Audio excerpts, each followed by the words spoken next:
Hello students, welcome to my channel Sync Physics with Suraj. I am Suraj, your physics guide through your whole journey of class 11, 12, NEET and JEE examination. So आज की इस video में हम बात करेंगे torque, angular momentum और law of conservation of momentum की। चलिए शुरू करते हैं। सबसे पहले आता है हमारे पास में टॉर्क। टॉर्क क्या होता है? Torque is just a type of a force. Actual में जब हम नॉर्मल फोर्स की बात करते हैं, जैसे कि मैंने इसको फोर्स लगाया है तो ये पर्टिकुलर मूव करने लगी एक डायरेक्शन में, ठीक है। तो लीनियर मोशन में, लीनियर काइनेमेटिक्स में हम देखते हैं कि जब भी किसी पर्टिकुलर चीज पे फोर्स लगता है तो वो चीज या तो एक्सेलरेट करने लग जाती है या फिर वो रुक जाती है। टॉर्क भी सेम टू सेम एनालॉग है रोटेशन मैकेनिक्स में। किसी भी चीज को रोटेट करने के लिए जो फोर्स रिक्वायर्ड होता है उसे हम क्या बोलते हैं? टॉर्क बोलते हैं। वहां पे किसी चीज को एक्सेलरेट करने के लिए लीनियर मोशन में जो चाहिए था वो फोर्स था, यहाँ पे रोटेशन मोशन में, रोटेशन मैकेनिक्स में मूव करने के लिए जो फोर्स चाहिए वो हमारा टॉर्क है, ठीक है। इसको डिनोट करते हैं टाउ से। किससे डिनोट करते हैं? टाउ से। उल्टा जे बना लो, इसको टाउ से डिनोट करते हैं, ठीक है। तो इसकी डेफिनेशन क्या है? The force required to rotate an object around an axis is measured as a torque. वो फोर्स जो रिक्वायर्ड होता है किसी पर्टिकुलर चीज को रोटेट करवाने में पर्टिकुलर एक्सिस के थ्रू, उसे हम टॉर्क बोलते हैं। In linear kinematics force causes an object to accelerate. Linear kinematics में फोर्स तो एक्सेलरेट करवाता है।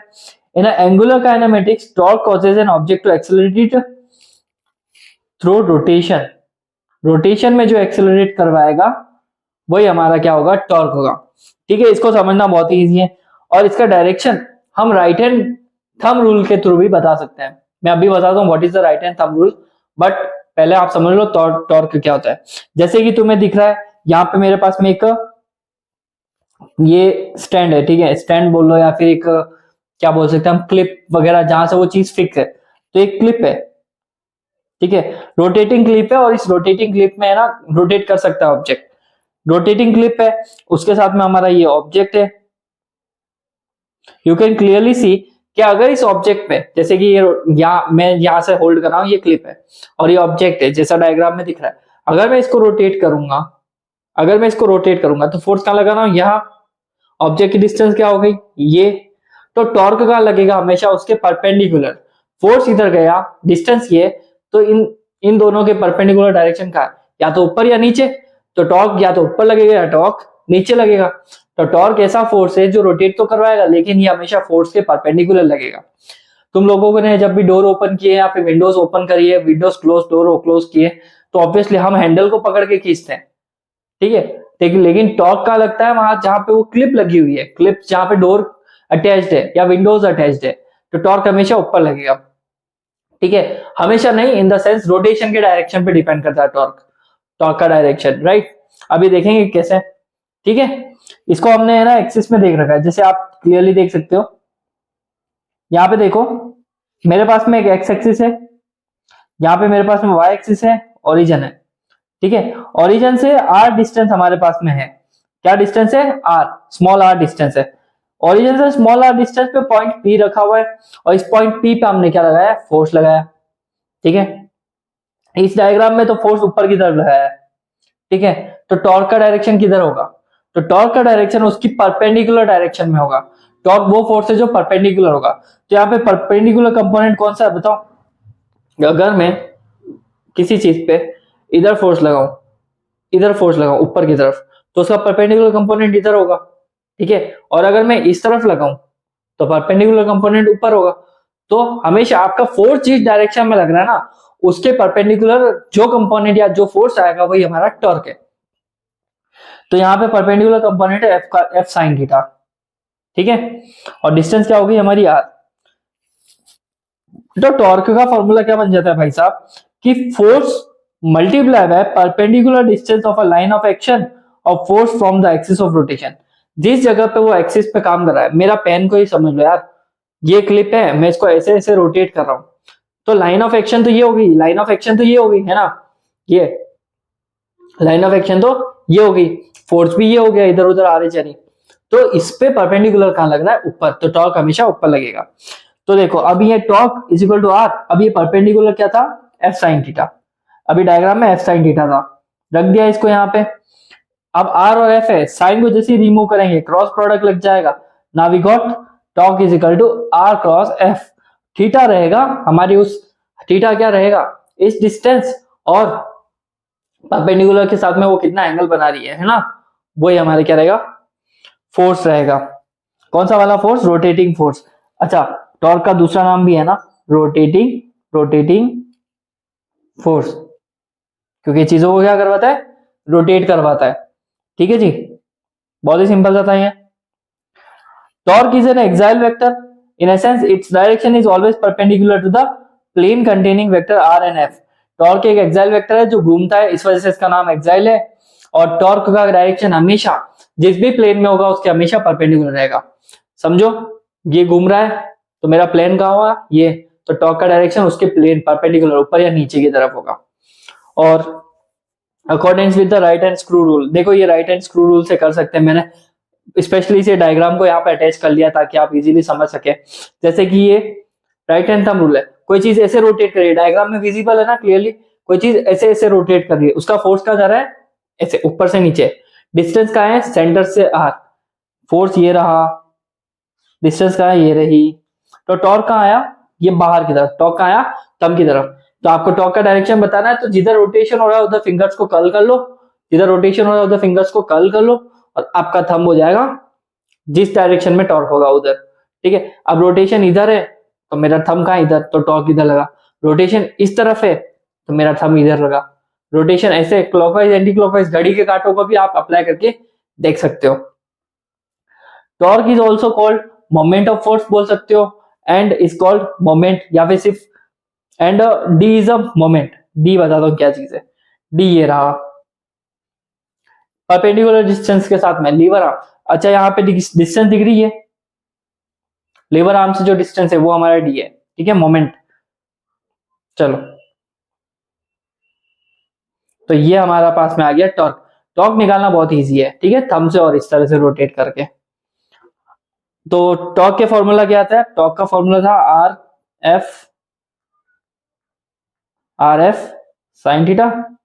थीटा की वैल्यू वेरी करेगी, आर और एफ के बीच का एंगल है ना, अगर आर और एफ के बीच का एंगल 90 हुआ, मतलब कि डायरेक्शन तो ये, मतलब डिस्टेंस ये हो गई हमारी, और फोर्स एकदम परपेंडिकुलर लगा, तो रोटेशन बहुत मैक्सिमम होगा, रोटेशन मैक्सिमम। आपका फोर्स अगर आपकी डिस्टेंस के परपेंडिकुलर एग्जैक्ट लग रहा है तो सबसे ज्यादा टॉर्क होगा, क्योंकि आर एफ साइन थीटा की वैल्यू होती है मैक्सिमम 1, कहां पर होती है, 90 के केस में, तब टॉर्क मैक्सिमम होगा। उस केस में F is perpendicular to are.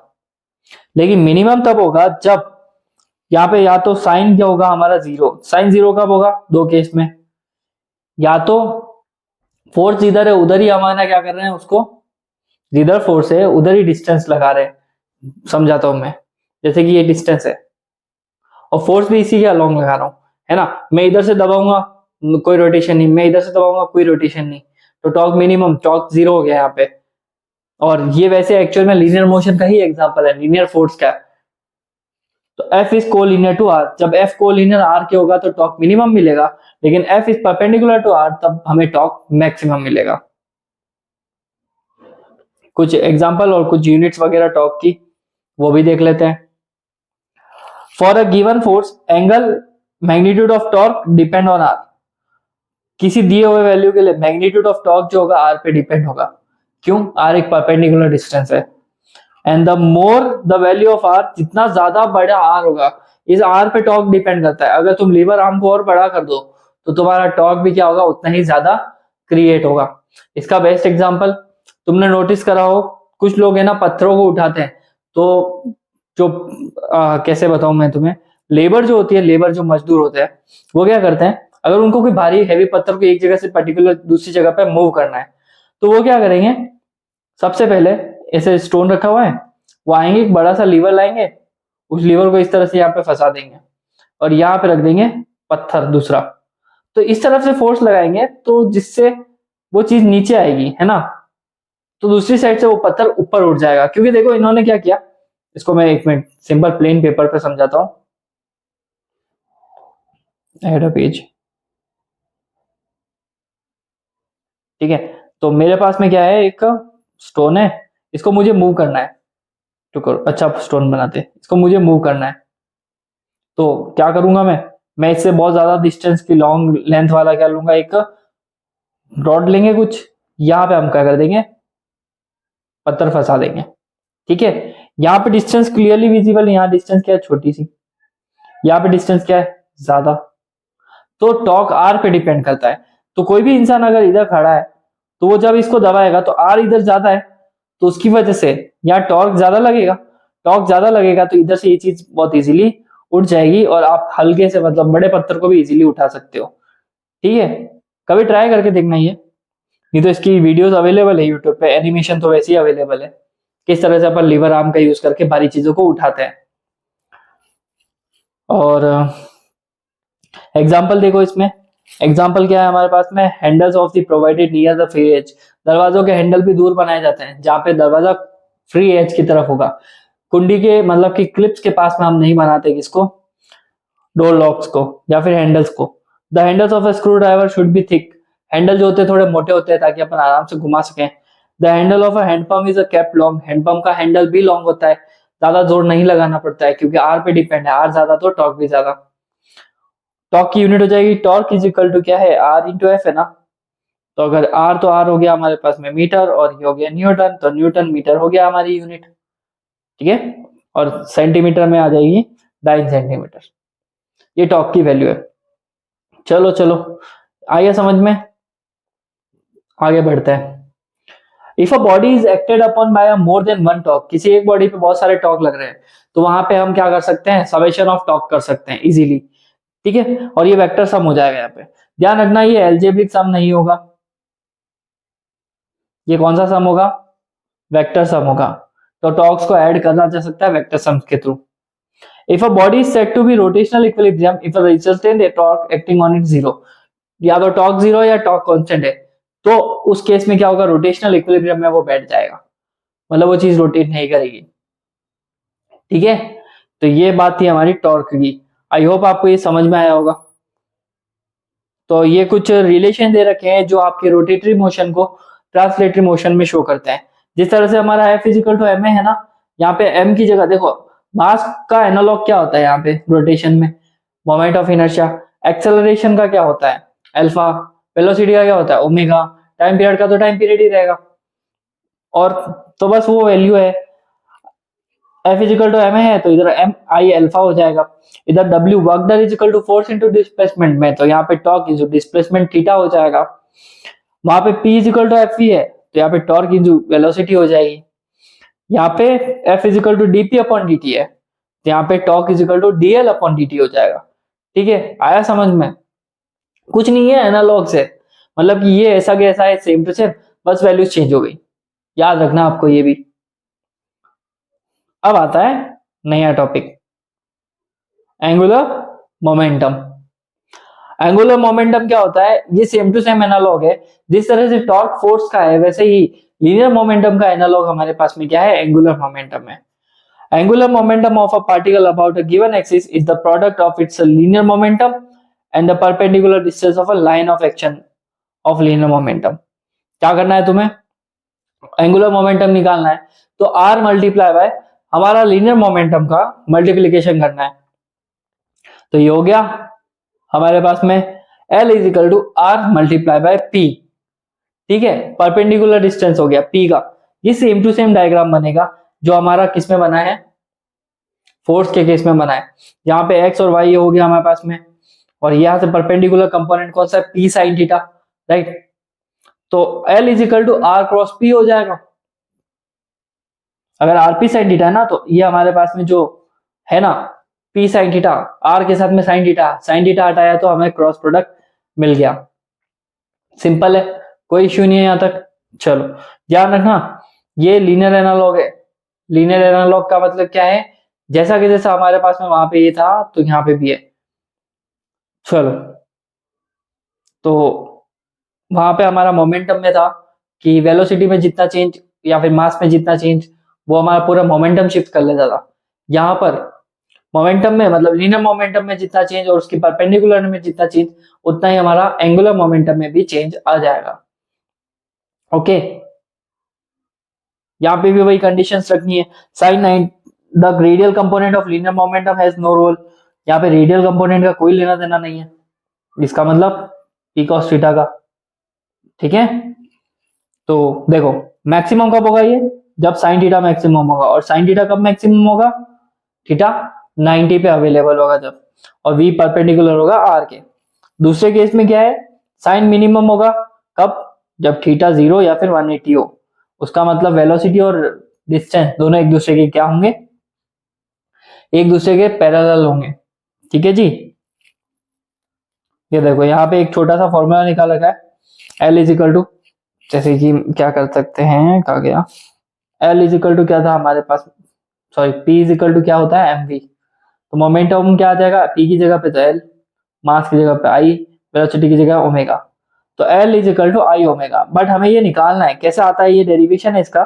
देखो फॉर्मूला क्या है, RP, ठीक है, रुको मैं करके बताता हूँ।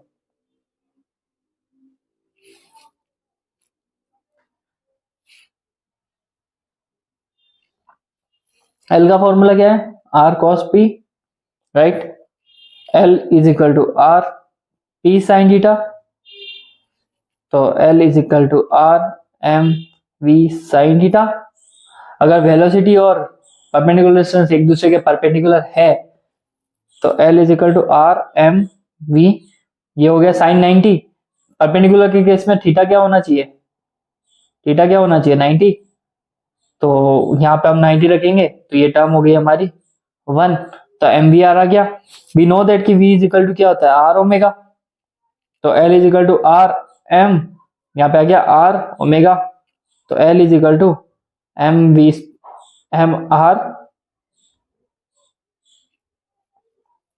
Are omega square. रुको इसको ओमेगा स्क्वायर की वैल्यू में निकाल देते हैं। ठीक है जी, V इज इक्वल टू क्या होता है, आर ओमेगा। ठीक है, अब यहां से हम क्या निकालेंगे, देखो V के परपेंडिकुलर है, यहां से V is equal to R omega तो हमने ले ही रखा है। ठीक है, तो हम यहाँ पे रख देंगे L is equal to R M V, और L is equal to R M R omega, तो L हो गया हमारे पास में R square M R square omega, ये हमारा L की वैल्यू आ गई। ठीक है, अब ये यहाँ पे क्या है, ये भैया है ना एम आर स्क्वायर क्या होता है हमारे पास में I, और ये हो गया ओमेगा, तो L इज इक्वल टू क्या आ गया हमारे पास में, L is equal to I omega. ठीक है जी, यहां तक हमारे पास में एंगुलर मोमेंटम की वैल्यू आ गई, आई ओमेगा वेक्टर फॉर्मेट में भी दे रखा है, और ये भी नोट्स डाउनलोड कर रहे हो तो मेरे टेलीग्राम चैनल पे अवेलेबल है फ्री ऑफ कॉस्ट। ओके, अब देखो इसका इंटीग्रेशन करके हम अल्फा में भी निकाल सकते हैं, मतलब एक्सेलरेशन के फॉर्मेट में भी निकाल सकते हैं। तो L is equal to I omega आया, दोनों तरफ डी बाई डी टी कर लिया, तो dl upon dt equal to d by d t of I omega, I तो मोमेंट ऑफ इनर्शिया है जो कांस्टेंट बाहर आ गया, और D by d t of omega, D by d t of omega हमारा है ना एक्सेलरेशन होता है, एंगुलर एक्सेलरेशन, तो इसको हमने यहां रख दिया, तो टॉक की वैल्यू मिल गई हमें, torque is equal to I alpha. ठीक है जी, चलो आई होप आपको यहां तक समझ में आया होगा। तो in essence the rate of change of angular momentum is equal to the net torque acting on a particle. Rate of change of angular momentum किसके बराबर होता है, कितना उसके ऊपर टॉर्क काम कर रहा है। ठीक है, ये न्यूटन लॉ के जैसे ही हो गया, F is equal to M A होता है, तो यहाँ पे torque is equal to I alpha हो गया है। अगर large torque acts on a particle for a small time तो एंगुलर इंपल्स क्रिएट होगा, जैसे कि तुम्हारा नॉर्मल इंपल्स था ना फोर्स इनटू टाइम। ठीक है, इंपल्स का फॉर्मूला क्या था, फोर्स इनटू टाइम, तो यहाँ पे भी हो गया, यहाँ पे फोर्स क्या हो गया टॉर्क इनटू टाइम क्या हो गया dt, ये वापस एंगुलर लॉ हो गया। ठीक है, आई होप यहां तक समझ में आया होगा आपको। और लास्ट और इंपॉर्टेंट क्वेश्चन से रिलेटेड टॉपिक है। ठीक है, law of conservation of angular momentum. What is the law of conservation of angular momentum. ये एक्चुअल में क्या होता है, जिस तरह से हमारा law of conservation of linear momentum है, p1 plus p2 plus p3 plus p3 is always constant, वैसे ही l1 plus l2 plus l3 is equal to constant. पूरे सिस्टम में कितने भी मोमेंट ऑफ इनर्शिया दिया हो, सिस्टम का ओवरऑल मोमेंट ऑफ इनर्शिया अगर कांस्टेंट है तो सीधी सी बात है उसका ओवरऑल लीनियर मोमेंटम भी क्या रहेगा, कांस्टेंट रहेगा। So Newton second law of rotational motion क्या कहता है, dl अपॉन dt, कैसे बताऊं मैं, ये देखो, अगर F is equal to D P upon D T है, तो यहाँ पे F की जगह पे टॉर्क है और L की जगह पे P है, ठीक है। लीनियर मोमेंटम और एंगुलर मोमेंटम सेम फॉर्मूला, इसी वजह से यहाँ पे लिखा है Newton second law for rotation motion, उसको यहाँ लगा दिया। अगर नेट एक्सटर्नल फोर्स ही जीरो है तो डीएल अपॉन डी टी क्या हो गया, जीरो या फिर कांस्टेंट, है ना, जीरो या कांस्टेंट हो गया। तो इन एसेंस सभी के लिए क्या हो जाएगा, वो L1 plus L2 L3 dash dash dash हमेशा इक्वल टू क्या हो जाएगा, कांस्टेंट वैल्यू मिल जाएगी हमें, ठीक है। एज एल आई ओमेगा, और टॉर्क अगर जीरो है तो मैं बताता हूं, तुम जानते हो कि L इज इक्वल टू क्या है, आई ओमेगा, ठीक है। और अगर टॉर्क जीरो है, रुको कहाँ गया वो खाली पेज, ऐड, हाँ, तो L इज इक्वल टू क्या है हमारे पास में, आई ओमेगा। अगर टॉर्क जीरो है तो L क्या हो जाएगा, कांस्टेंट, तो हमारा आई ओमेगा क्या हो जाएगा, कांस्टेंट। तो I is proportional to one upon omega, ठीक है। और वाइस वर्सा तुम ऐसे भी लिख सकते हो, M R square one upon omega, ठीक है। तो जितनी ज्यादा डिस्टेंस उतनी कम एंगुलर वेलोसिटी, यहाँ पे वाइस वर्सा दिख रहा है, जितनी ज्यादा डिस्टेंस उतनी कम एंगुलर वेलोसिटी, ठीक है। ये बहुत ही बार पूछा गया कॉन्सेप्ट है, बहुत ही, वापस बता देता हूं मैं कहा गया।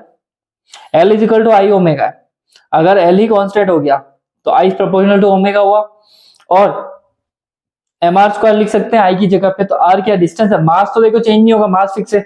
तो अब वेलोसिटी किस पे डिपेंड कर रही है, सेंटर से परपेंडिकुलर डिस्टेंस पे ना, एक्सिस से परपेंडिकुलर डिस्टेंस पे। तो जितना ज्यादा डिस्टेंस मतलब कि जितना ज्यादा रेडियस उतना ज्यादा ओमेगा, तो वो चीज रोटेट कर रही है, स्पिन कर रही है, तो सेंटर में आ गई तो ज्यादा तेजी से मूव करेगी, क्योंकि आर कम हो गया, ओमेगा बढ़ गया है। और अगर तुम किसी चीज पे गोल गोल घूम रहे हो और हाथों को फैला दो तो तुम्हारी डिस्टेंस बढ़ गई, क्योंकि तुम्हारा डिस्टेंस सेंटर से बाहर आ गया है। तो आर बढ़ गया तो ओमेगा कम, तो वेलोसिटी भी कम हो जाएगी हमारी, ठीक है। तो ये है हमारे पास में कंडीशन। तो आई होप आपको ये समझ में आया होगा कि भाई आई और ओमेगा का क्या रिलेशन है, मोमेंट ऑफ इनर्शिया और एंगुलर वेलोसिटी का, ठीक है। ये एक एग्जांपल दे रखा है, एक आदमी है, स्लोली रोटेट करा, जैसे उसने हाथ को ट्विस्ट करा एकदम तेजी से रोटेट करने लग गया, ठीक है। Effect of change in radius of earth on it's time period, बहुत इंपॉर्टेंट टॉपिक है। रेडियस का क्या फर्क पड़ता है अर्थ के रोटेशन पर, ठीक है। देखो अभी देखते हैं इसको, ठीक है। तो एंगुलर मोमेंटम क्या होगा अर्थ का, L is equal to I omega. I की जगह पे क्या डाल देंगे हम, 2/5 mr स्क्वायर, क्योंकि सॉलिड स्फीयर का जो मोमेंट ऑफ इनर्शिया होता है 2/5 mr स्क्वायर होता है। जिसको नहीं पता उसका डेरिवेशन मेरे यूट्यूब चैनल पे अवेलेबल है, तो प्लीज जाके जरूर देखिए, वहां पे आपको इसका डेरिवेशन मिल जाएगा कि सॉलिड स्फीयर के लिए मोमेंट ऑफ इनर्शिया कैसे आता है।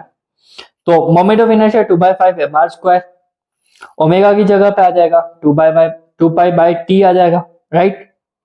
तो यहाँ पे देखो क्या हो रहा है, यहाँ पे टाइम पीरियड किसके डिपेंडेंट आ रहा है, रुको मैं करके बताता हूँ। सॉलिड स्फीयर अर्थ के लिए निकालना ना, एल इज इक्वल टू क्या है, आई ओमेगा।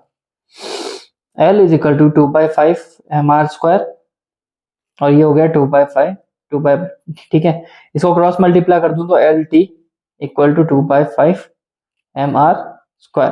क्या चेंज नहीं हो रहा है, अर्थ की रेडियस चेंज नहीं हो रही है, 2 पाई से चेंज नहीं है, 2/5 भी चेंज नहीं है। आर चेंज हो सकता है, अगर कर दे आदि तो करवा देते।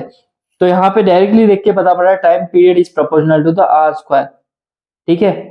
तो अगर अर्थ की रेडियस पे डिपेंड करता है, अगर अर्थ की रेडियस आधी कर दूं तो ये r/2 हो जाएगा, ये हो जाएगा r/4 पहले के जैसे। तो टाइम पीरियड कितना हो गया, 1/4 हो गया है, ठीक है पहले से। ये डिपेंड करेगा तुम्हारी रेडियस को कितना आधा करें या नहीं करें, क्वेश्चन में क्या दिया है उस हिसाब से। तो हमारी रेडियस अगर तुम आधी कर देते हो तो हमारा अर्थ का, if the radius becomes half then the time period will become the 1/4, time period आधा हो जाएगा।